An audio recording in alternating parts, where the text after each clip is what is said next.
Hello, everyone. Hello, teacher. Today I would like to submit homework for day one. Uh, Reading the book, Think and Grow Rich. What do you want most? Is it money, fame, power, contentment, personality, peace of mind, happiness? The 13 steps to riches described in this book offer the shortest dependable philosophy of individuals' achievement ever presented for the benefit of the man or woman who is searching for a definite role in life.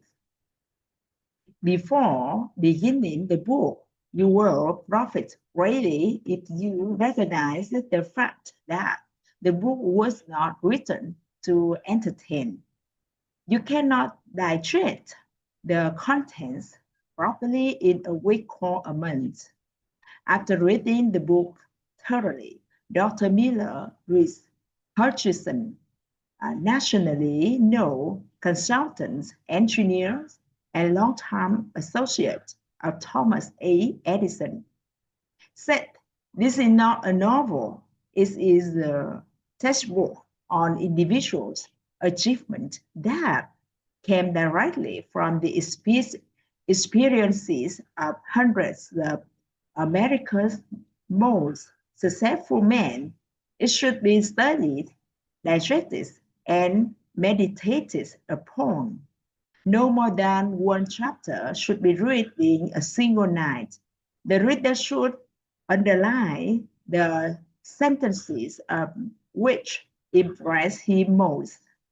Later, he should go back to these marked lines and read them again. A real student will not merely read this book, he will absorb its contents and make them his own. This book should be adopted by all high schools, and no boy or girl should be permitted to graduate without having satisfactorily passed an examination on it.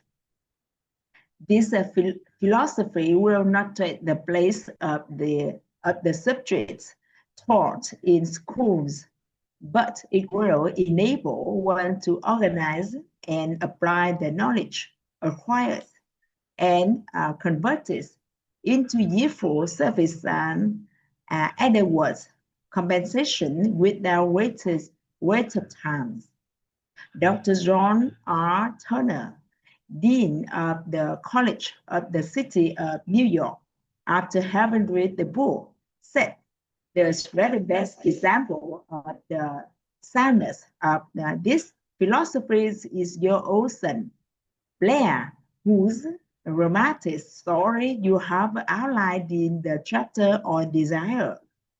Dr. Turner had reference to the author's son, who, born without normal hearing capacity, not only avoided becoming a deaf mute, but actually converted his handicap into a priceless asset by applying the philosophy here described.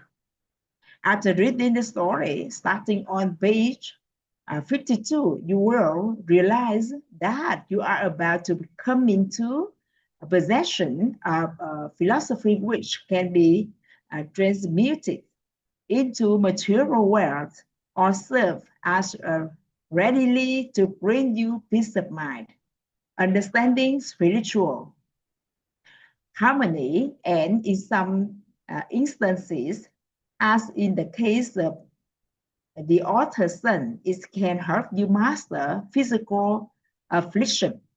The authors discovered through personally analyzing hundreds of successful men that all of them followed the habit of exchanging ideas through what is commonly called conferences. When they had problems to be solved, They sat down together and talked really until they discovered from their choice contribution of ideas a plan that would serve their purpose. You who read this book will get more out of it by putting into practice the mastermind principle describing the book. This you can do as others are doing so successfully by forming a study club consisting of any desired number of people who are friendly and harmonious. The club should have a meeting at regular periods as often as once each week. The procedures should consist of reading one chapter of the book at each meeting, after which the contents of the chapter should be freely discussed by all members. Its members should make notes, putting down on ideas of his are inspired by the discussion.